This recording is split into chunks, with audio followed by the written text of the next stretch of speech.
and thank you for being here. First and foremost, I want to once again express my deepest condolences to Tyree Sampson's loved ones during this unimaginable difficult time. Words cannot express the sorrow felt by the tragic loss of such a young man. No mother or father or cousin or friend should have to worry about whether their loved one will come home safe from a day at an amusement park. Our department is working diligently to conduct a thorough and transparent investigation into what happened to help prevent future tragedies. In the week since the tragedy occurred, many members of the media have contacted my office looking for information. And I want to be here before you all today to assure you that you will be getting information out to you as quickly as we can while our investigation progresses.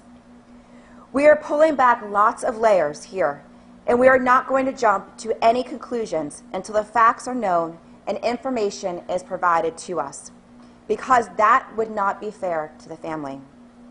But it is my absolute promise that we will continue to keep an updated and invest on the investigation, always as up to our part of our transparency and our commitment to the transparent process. As you all know, my department has set up an online folder where several records have related to the ride's operations have already been publicly shared.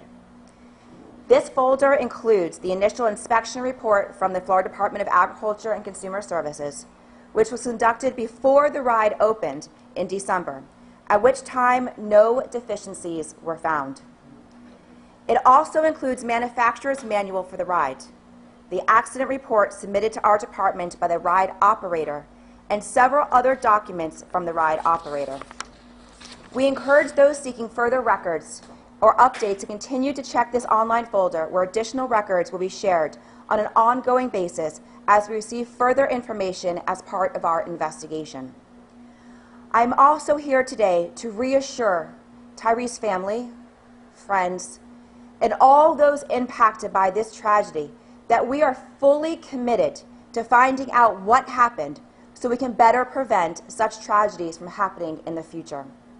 And that's why we will not be jumping to any conclusions before the information is provided to us and we know all the facts. To that end, we have hired a forensic engineer with Quest Engineering and Failure Analysis, specifically to assist with this investigation. These engineers are experts in the field who have previously worked with the department following the sandblaster incident in Daytona Beach in 2018, which our department was able to shut down operations following our investigation. Based on our findings, our investigation is complete. We will immediately make changes to our rules if needed under our existing authorities, as well as pursue statutory changes with our legislative partners if necessary. That's why I'm also pleased to have Representative Thompson here today. And first of all, Representative, thank you for opening up this magnificent historical museum for all of us to be here today. Representative Thompson, as we are here in your district, I'd like to turn it over to you to speak on the impact this tragedy has had here in Orlando. Thank you, Commissioner, and thank you all for being here. I am a mother, I am a grandmother, and this pains me in a very personal way.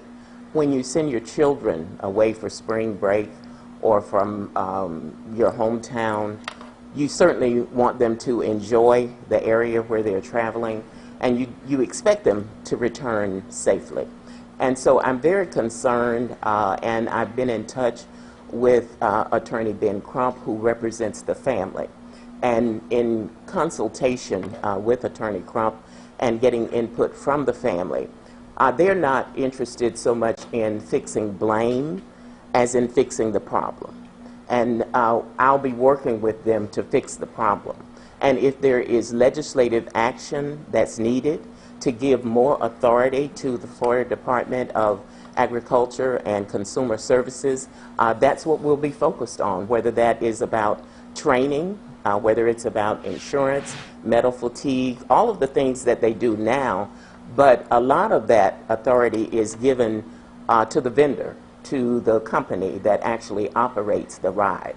And I want to point out that the company, Slingshot, rents space or leases space from Icon Park.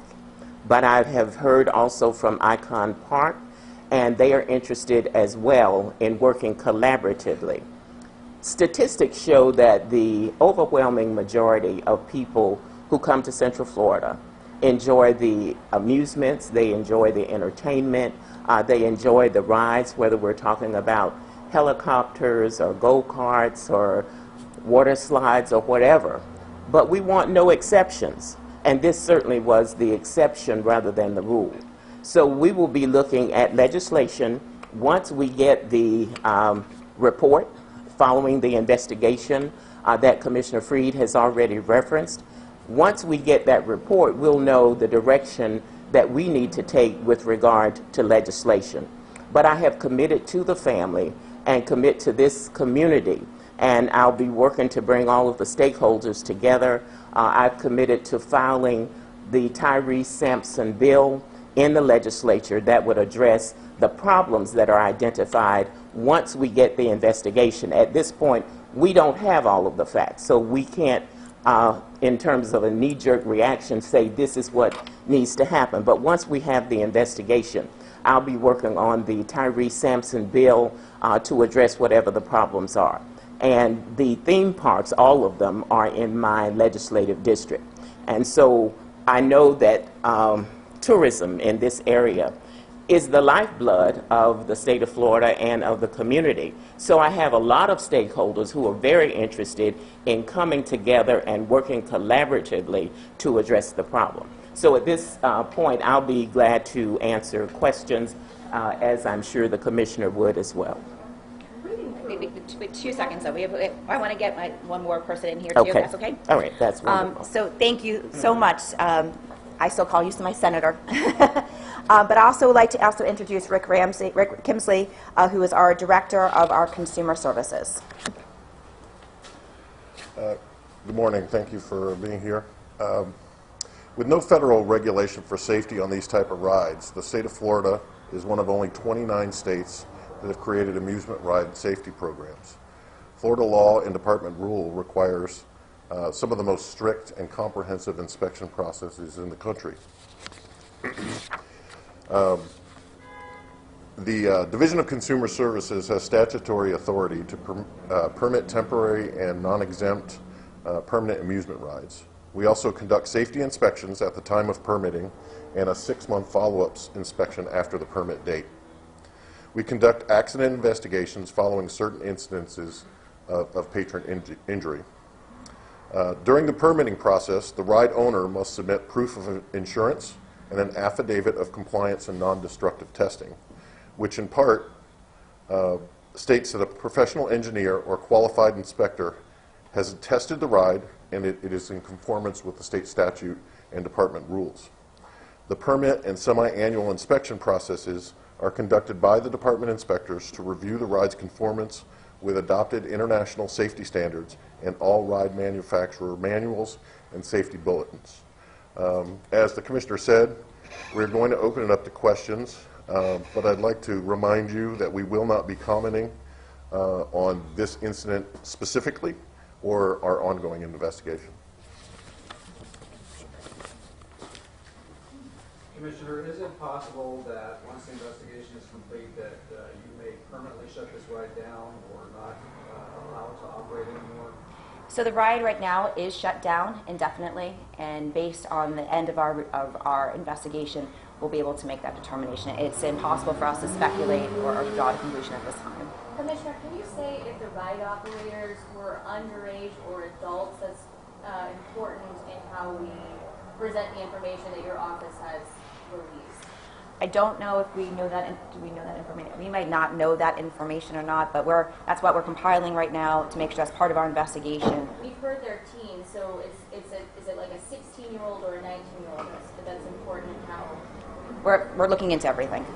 Is there a place that, in your oversight somewhere where you can periodically check these ride operators to make sure they are following the protocols that are in place and the rules that we have in place? We do inspections on these rides that are permanent every 6 months per the statutes. But that's safety inspections, that's not inspections on actual oversight of the ride, correct? And what workers are doing? And We don't have oversight on that. It is purely for the inspections on the rides themselves. As I mentioned, the Commissioner's Office has authority that's delegated to the department by the legislature. And so if the legislature now needs to go back to Chapter 616 and shore up and strengthen regulations with regard to training, the age of the operators, all of those kinds of things would be the legislative remedy, but we will only know that once we get the results of the investigation. So we're not going to jump to any conclusions about whether or not age issues or the intensity of the inspections until which time that we get a thorough and complete investigation done, and then from there, I promise you all, and to the family, to this community, to everybody, that based on the investigation, we will be working internally, if we've already got authority to make changes, and with our assistance from our legislature to make changes that we deem necessary based solely on the investigation. In the meantime, does anyone have jurisdiction over, just now, currently? We have shut down the ride to do the investigation. But over the workers, as she asked earlier, is anyone allowed to kind of inspect that, and if so, who, and if not, it's just a question. We do oversee training to make sure that training is up to date. I'm sorry. The department does oversee training and make sure that training records are up to date as required by the manufacturer. So we do view that as part of our normal inspection process. But to follow up on that, it's essentially the person that's in charge of the ride, that it's their responsibility to oversee their own workers. You don't go to make sure to see that Bob, who's running the ride that day, is following all the protocols. There's no oversight of that by the state. If we have a complaint from a consumer that they have issues with safety on the ride, the department will investigate and make sure that ride operations are proceeding as required by the manufacturer. Can you tell us, is there a specific standard for training? X number of hours, operating under supervision or apprenticeship for a number of weeks or months? Is there anything like that in the state, or simply a requirement that you write it on paper and file it at the state? We follow requirements by the manufacturer and take suggestions from the manufacturer on the number of hours that they require someone to be trained to safely operate a ride. That wasn't written into the manual. Do you have any idea how many hours would be appropriate for somebody to be trained on that? I mean, let's take, for example, if you've got somebody riding an Orange County Schools bus, you've got a bus driver that's been permitted by the state of Florida with a regular driver's license. They need to get a CDL and probably some other things to be driving children to school. There's at least 30 kids on the school bus. There's at least 30 kids on most of these amusement rides. I mean, is this like, wham bam, thank you ma'am, you're getting this training and it could be done in 2 hours, 4 hours, or it could be done in 4 weeks? Is there anybody that makes sure that this is thorough training and not just checking a box and writing a signature? These are all parts of our investigation that we're not going to be able to comment on. And let me ask you this as well. It sounds like it's up to the manufacturer to tell you guys what they think is appropriate for their rides. Case in point, I know you're not getting case specific here, but we've got a letter from the manufacturer in this specific case that says a seatbelt isn't necessary, yet I think every person in this room has spoken with multiple experts that said a seatbelt could have saved their lives. Are you guys comfortable just going by what the manufacturer is recommending when it comes to safety measures, or do you think that there needs to be stricter measures in place to make sure? So that's obviously part of the things that we're investigating, and some of the things that we are looking at the end of the conclusion, if whether or not those are issues to be addressed, and then those are times that we're going to go into statutory changes. We are doing everything that's per the statute, the authority that's been given to us, and a vast majority of the statutory oversight refers back to following the manufacturing guidelines. So our power is limited on following the manufacturer. Even with that letter, our authority goes into we're following the protocols from the manufacturer. So again, these are, as we go through this investigation, if we are finding that that is not appropriate, and again, we're basing it solely on the investigation, not speculation, is when we will be seeing if there's things that can be changed inside of the department or things that may need to be done by the legislature. Commissioner, do you think it needs to be strengthened now, just knowing what you know? I don't know anything yet, is the problem. You know, I am waiting on the investigation. And until which time that we know exactly what happened and exactly what things can or should or potentially needs to be addressed. But I'm not going to jump to any conclusions until the investigation is done. That is not fair to the family. I mean, the family is going to need to know what happened, and we are not going to speculate until which time, because that family needs closure too, and know that based on what happened, that we are addressing that situation. During your investigation, do you find anything before that can worry us about this attraction? I didn't. If you found during the investigation something that could worry the department before the first inspection? No. When our inspection was done in December to open up the ride, we went through everything that we have to do through the protocols of the manual, of the manufacturer's manual, everything that we saw that we inspected to open up the ride.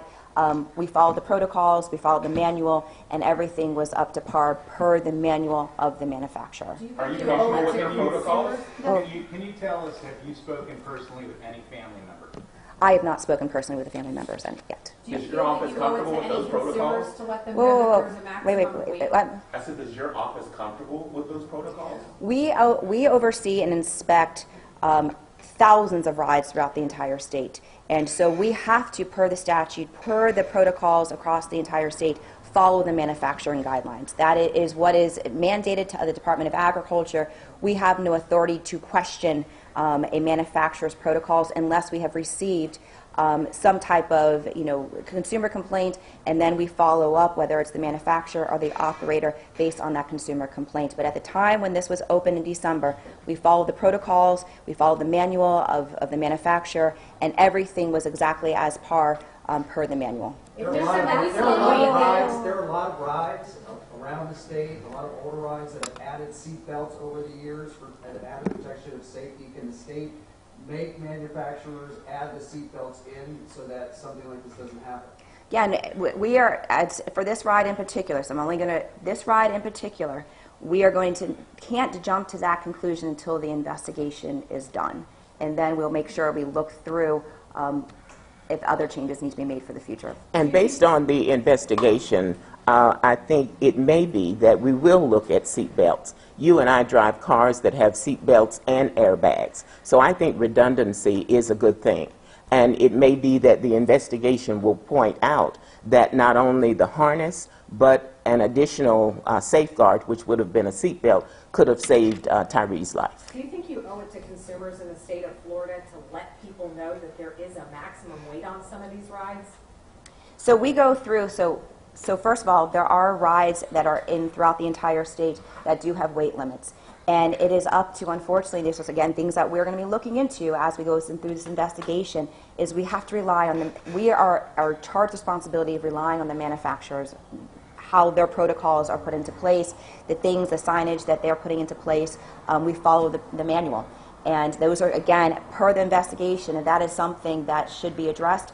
At that time, we will address it. The state statute though says explicitly that signage should be posted about height, weight restrictions, and you're saying based on the way the law is written that it actually falls on the manufacturer's shoulders. That is correct. Have you seen any of the video of this accident? I unfortunately have. And again, I think that we all need to go back down to the basics, that a family lost their son. And no family should have to go through what they are going through right now. And the promise that I can make to the people of our state, we are not taking this lightly. We are going to do everything in our power, and including potentially increasing our power, to make sure that something like this never happens again. This is my solemn promise to you all that we are going to have a complete and thorough investigation that is going to be transparent. That is why I am here today. That is why our department has created a Dropbox. As we get information, we are going to disclose it. And as soon as our investigation report is done, we will come back here, give a complete, thorough of what the investigation shows, be with our elected officials if legislative action needs to be taken, and work together, because no family should ever have to go through this again. And we will do everything in our control to make sure that that does not happen. Was this the only? Commissioner, just to clarify, are you saying that there's no state or federal agency that oversees what these manufacturers have in their name? That is correct. How long do you anticipate you're what they want?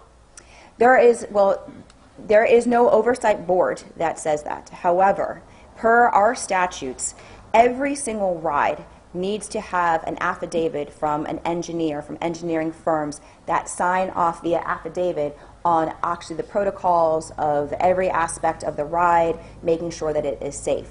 So we have to make sure that when we authorize a ride to open, that we have received that documentation both from the manufacturer and from a expert engineer who has done all the necessary testings out there, and that's what we have to rely on. Are there The any other manual of complaints the out ride there? put a high on a weight, but we couldn't see in the ride any specific of that. Do you think that the riders should be see like the estimate like high or weight when they're gonna ride? Because it's nothing on the car. Again, we're going to go through the investigation. We're not going to jump to any conclusions of what at this point. We're going to go through the investigation and make changes based on the output of the investigation. Are there any other complaints or incidents besides this one that you guys are reviewing and we will be getting, or? Not that I'm aware of.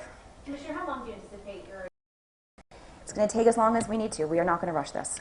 Is there any other question that we could answer at this point so we can start theme right parks? now? What are other theme parks saying about this? Yeah. Have you been in touch with other theme parks, not just Icon Park? Have they reached out to your office? You know, Representative Thompson, I know you mentioned that you wanted to bring everyone to the table when we spoke on Yes. Wednesday. Have they reached out to you? What are they saying? I mean, this is a major industry here. My staff is working to organize a meeting of the amusement park riders, and I visited Ripley's Believe It or Not earlier this year during a meeting of the Association of Amusement Parks. And as you might imagine, there are no amusement park operators who want to see this kind of tragedy.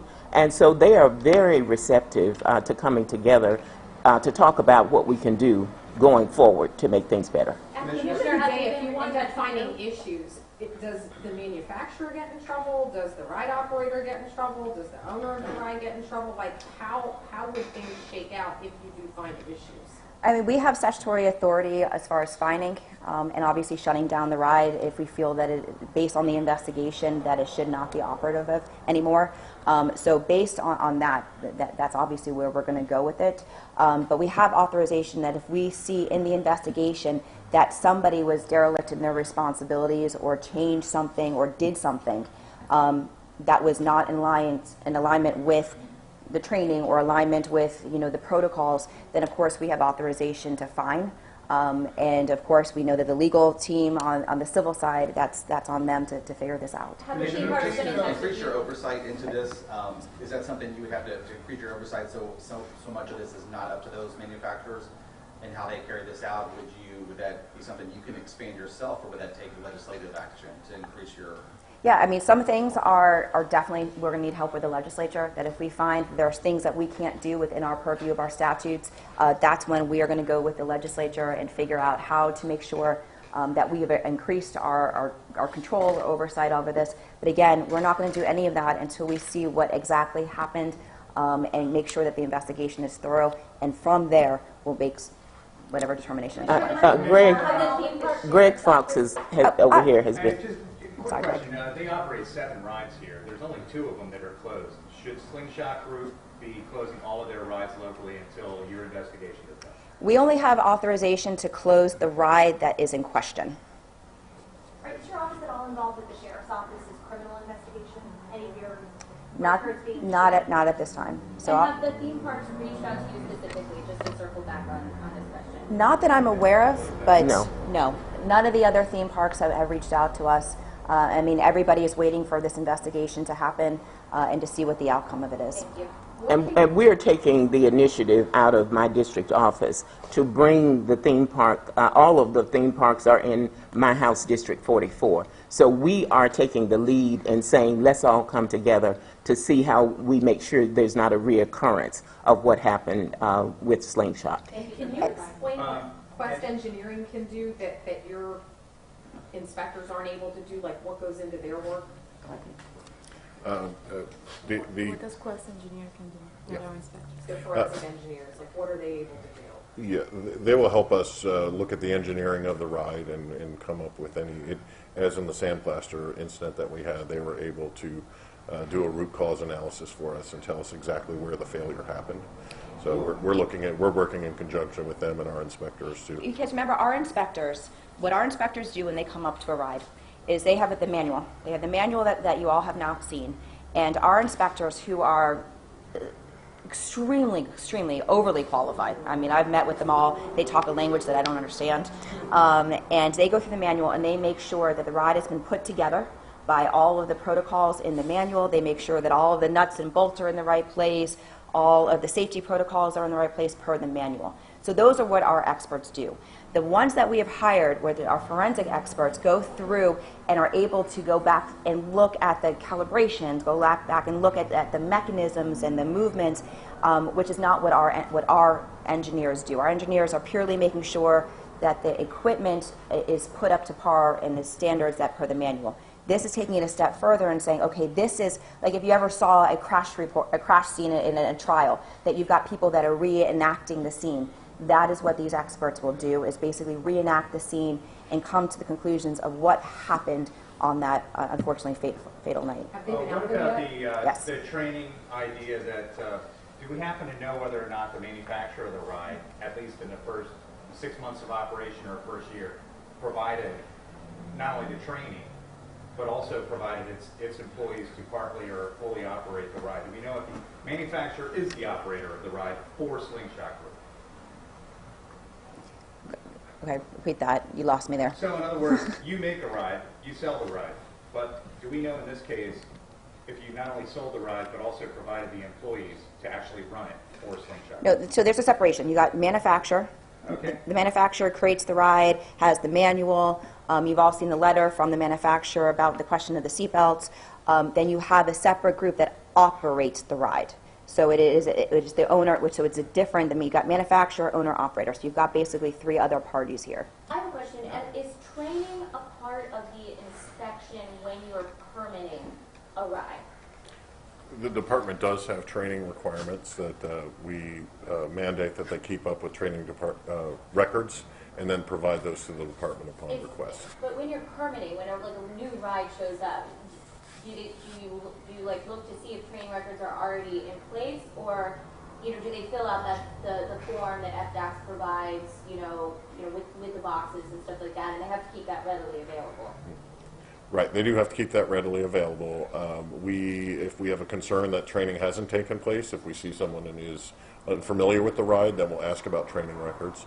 But it is their responsibility to keep those and provide them to the department at any time that we request them. So a ride could be permitted without reviewing training records of an employee? I'm just trying to understand the process. It could be. There's many employees out there, so even when we do that, we look at training records for people demonstrating the ride to us. They're added all the time. These parks add new employees all the time, so that's why we have that And then another question I requirement. have is could essentially a manufacturer print a rule book, if you will, create a ride, print a rule book, and say, all right, the manufacturer says it's safe. Can I want to sell it to an owner-operator in Florida. Is there any kind of test that you guys look for to make sure that ride is actually safe, or is it all the onus all on the manufacturer? Yeah, we don't do any. We don't have any authorization to do testing. All of our information is based on the manufacturer and the affidavit that they have to provide from an engineer that they've gone through all of those safety protocols that are in our statutes. So there are safety protocols in our statutes including that they need to get an affidavit saying that the ride is safe, that it's been tested per these standards. And that's what we have to rely on per our statutes. Are you good with one more question? Yeah. Just one more question, please. That's That's good. a quick question. Did you hire one forensic engineer or multiple? It is an entire firm. So it is the Quest Engineering and Failure Analysis. So it is a firm that got hired, and so there's multiple people that could be in that firm. The investigation has started. We know that. Anything else? Because we're good. I think we're good. Thank you. Okay. All right, thank Thanks- you. thanks Thank so you all much. for being So here. much. Thank you. Live on WFLA Now, this is Hey JB. Here's JB Buno. You guys are going to be getting it via press releases? With And that right there was Agriculture Commissioner Nikki Fried. Let's just listen in. I think a couple of things also being said here live. Yes. See if you can bring in Any new that audio. Press release, but again, we need to get to a conclusion before we can give you guys any more information because it's an ongoing investigation. Just a couple of follow-up notes here from the team representing Agriculture Commissioner Nikki Fried and some other officials speaking in Orlando, in Orange County, after the terrible, tragic death of Tyree Sampson, 14 years old. We're going to kind of go through this relatively quickly. We do have more streams coming your way today on WFLA Now, so we won't be able to stay on for too long. JB Buno here with you live. Hope everyone's having a good Friday morning as we approach the afternoon hours. This is just a tragic story. Tyree Sampson, 14 years old, getting on the Orlando free fall, a drop tower ride in the last week, and falling to his death. And with all the reporting that we have done on this story, of course, now the question is, how was this able to happen? And also to,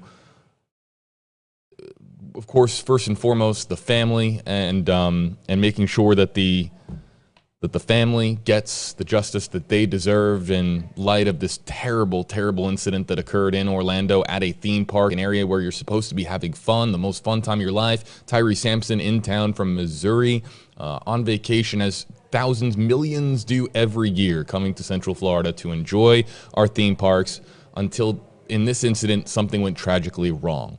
And with all the reporting that has been done this week by WFLA, our sister station WESH in Orlando, our NBC sister station, it pretty much comes down to the weight of the rider. And I'm going to read this here from WFLA.com. Sampson's family has questioned whether the teen, Tyree Sampson, 14 years old, who weighed over 300 pounds, should have been allowed on the ride to begin with. The ride operation manual says that 286.6 pounds is the maximum weight for each rider, according to the report.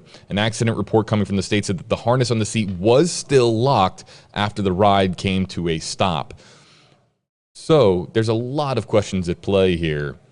Should he have been on the ride to begin with? Is it going to be a major question? Was there a breakdown in training? Should the person operating this ride have done a better job in preventing somebody who might not have been fit to ride the ride onto the ride? Should there have been a moment where they question whether or not this person falls within the weight? We talked about this on our previous stream, the weight, height, and health restrictions that come with just about every ride, if that person is safe to ride that ride. There's usually, I think height gets played up more than weight does, because usually if you're bringing a little kid, a little boy or girl onto a ride, and there's usually the line and they have to come up to that point, you have to be tall enough to ride this ride. But with so many rides, there's also weight restrictions that come into play, or weight maximums. And in this case, the weight maximum was 286 pounds. And it's been pretty clear with all the reporting that has been done out of Missouri, where Tyree Sampson is from, and down here in Florida, that Tyree Sampson was well over 300 pounds in weight, and that is way above 286 pounds as the maximum weight to be on this ride. There's also other questions being asked, though, because if somebody is able to get onto the ride and they do fall above the maximum weight, should there have been fail-safes in place, any kind of a fail-safe mechanism to prevent this tragedy from happening?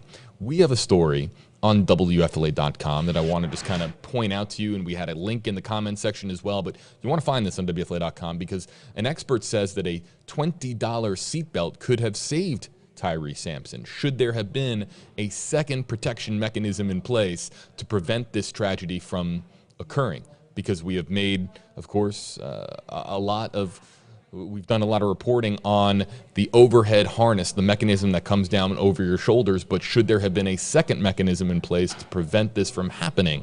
Is that normal? Would that have made a difference? This ride expert who talked to WESH, our sister station, says it would have made a key difference. And then beyond that, going forward as well, There's been a lot of questions about this ride's future. And before we go on WFLA Now, I want to make this clear. Getting justice for Tyree Sampson's family in light of this terrible incident occurring, that is, of course, the well-being of the family is the top priority right now. The investigation, a thorough investigation, as you heard from Nikki Fried, is going to be launched, and we'll be able to get some answers as to how this was able to happen.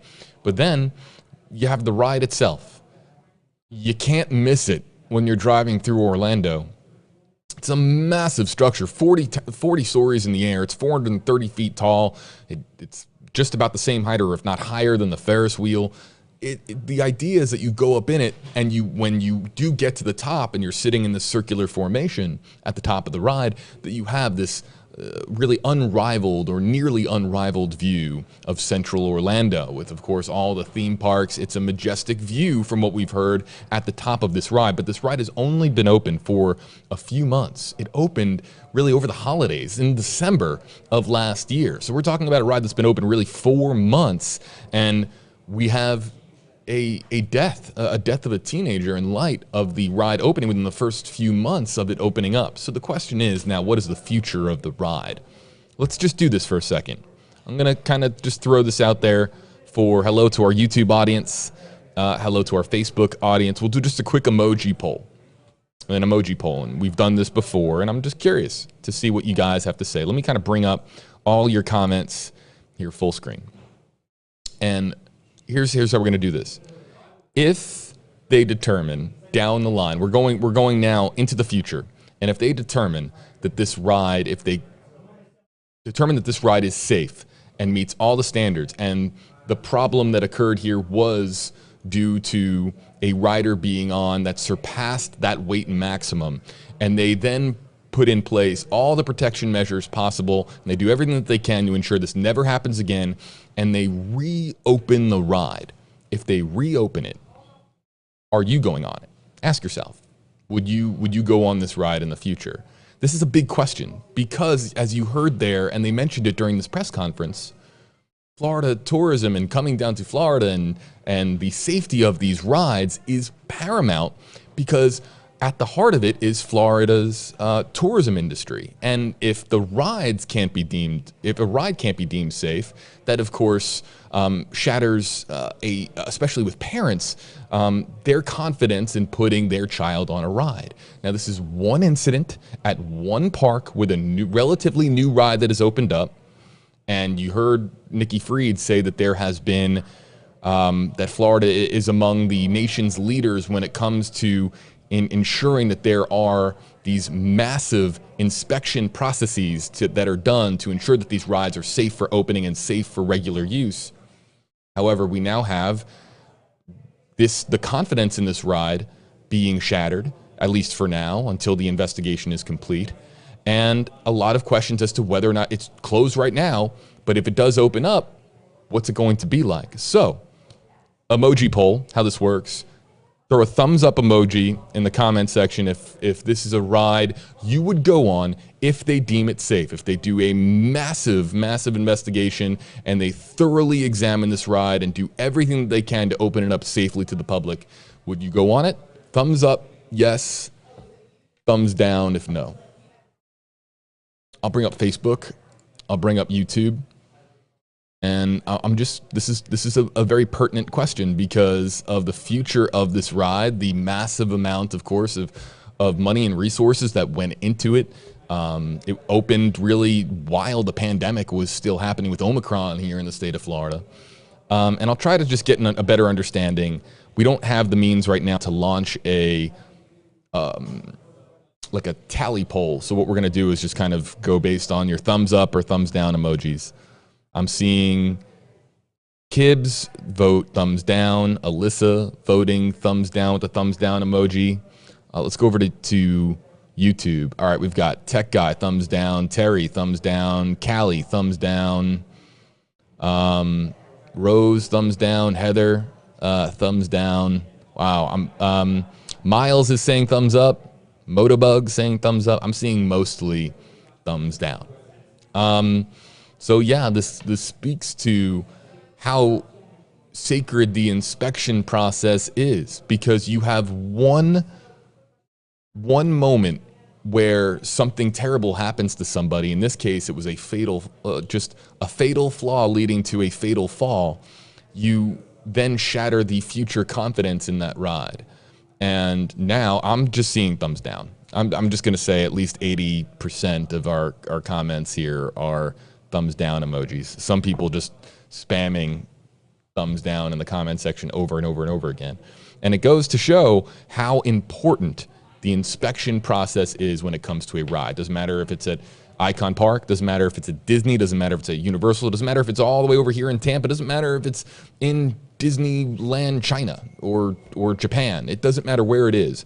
A ride's inspection process is so fundamentally important to the ride's future success, because all it takes is one incident for there to be this this shattering in confidence. Now listen, time could change that. If they do reopen the ride and people, you know, the early folks who go on it who are you know, confident in the inspection process, they go on it and everyone's fine. And you got to remember, thousands of people went on this ride without incident before the night that Tyree Sampson came. So there were thousands and thousands of people who've been on this ride without problem.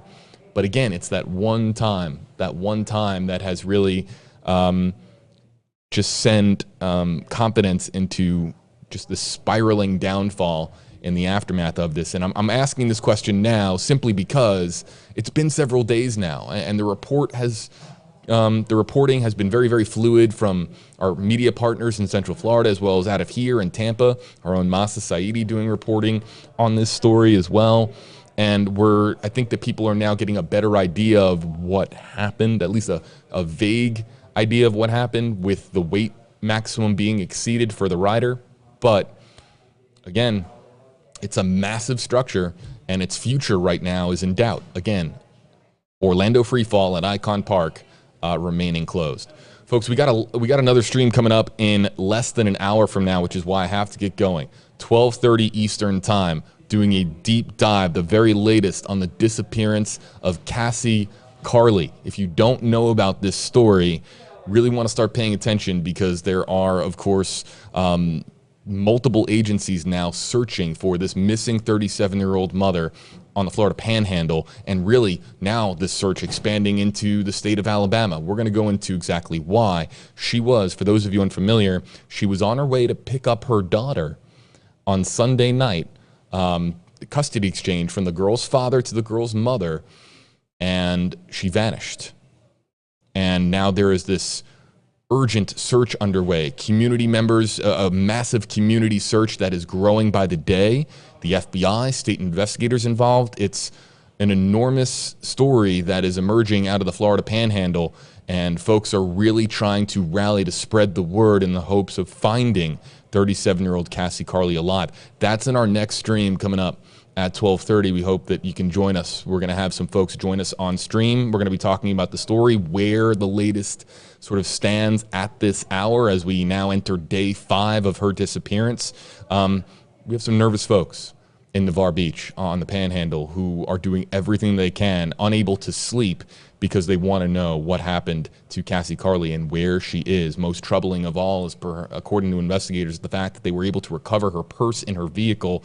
And as the sheriff said yesterday, it's a woman doesn't often go anywhere without her purse when she leaves her house. So leaving her purse in her vehicle is something that has really led to high levels of concern with the Santa Rosa County Sheriff's Office. Anyway, I'm going to be going into it more in depth. We're going to have folks joining us at 12:30 on WFLA Now, live across all platforms, including here on YouTube. Jamie, Erica, Stacy, Linda, Brad, a lot of folks joining us on YouTube, and also too here on Facebook as well. Robin, Lindsay, Daniela, June Ann, Beverly.